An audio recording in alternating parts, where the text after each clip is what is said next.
In those days, there is one song they call IYERE. Introduce. We believe that all those songs that they sing to the gods is actually supposed to be for God. And we call this one Genh. Waiting at all for Genh means plenty. That's it. Genh. Be Kale. Come. Well, anyway, just do this with us.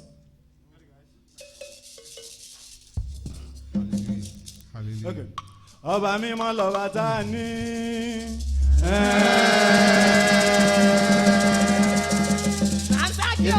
You don't catch the fire now, eh? Like that. Ìfẹ́ rẹ̀ pọ̀ lórí wa.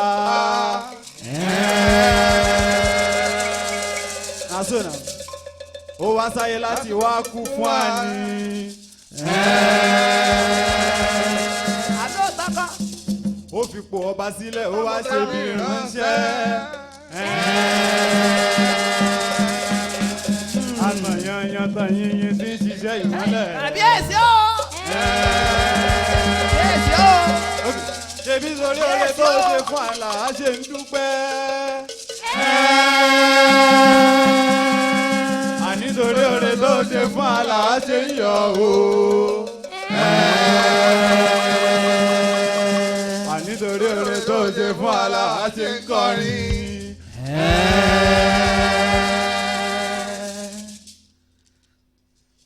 Ẹ̀rù jẹjẹ l'Ẹlẹ́dùmarè ọba tó dá gbogbo wa. Ẹ̀rù jẹjẹ l'Ẹlẹ́dùmarè ọba tó dá gbogbo wa. Ọba ìfẹ́ Your Excellency. Ó ṣe Kábíyèsí o! tó okulu tún lọ́bọ̀ òkú omi ní koro iná òjò wàràwàrà ní koro ọ̀gbẹ́lẹ̀ iná ìgbẹ́ nígbà òkùnkùn wọlé pátápátá ń ọ̀pọ̀ fọ. Jésù Kristu ń lọ́ba lórí ayé gbogbo. Torí náà ẹni tó bá mòrè bá mi mọ ní kọ́lànù kó tó kọ́ yá àjọ ìmì kọjá mọ̀ forin kọrin. Kọ́ ní ọpẹ́ ló yẹ ọ́ o. Ọba ìgbàlà ó ṣe gan ègbè lórí. Ọpẹ́ ló yẹ o.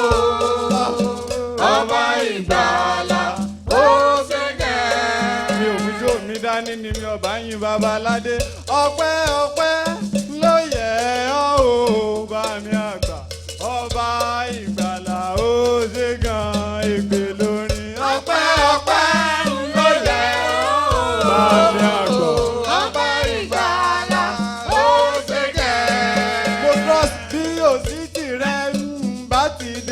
Àgbésìn ọba tó dá mi sí òmò ṣe bá chorus. Ọpẹ́ ló yẹ o. Ọba ìgbàlà ó ṣe gan. Àwa gbọ́ mo ní ọba mi ẹ̀rù jẹjẹ. Ọmọ express jáde láàrin òkun pupa àwọn ọmọ Ísírẹ́lì kábẹ́ kọjá. Kòsóbà ẹ̀dùn bẹ́ẹ̀ ni ó sì plé ọba ó fọ ọlọ́run ayé ṣe bí ara ló dún. Olúgbọ́gbọ́n ti gbọ́n ọba tó ní ọgbọ́n. Ọ̀gbanigbani ọba tí fi gbàgbàre lọ́wọ́ alágbára tó fẹ́ fi gbàgbàre lọ́wọ́. Ọba ìgbàlà ó ṣe gan. For the last time now. Ọpẹ́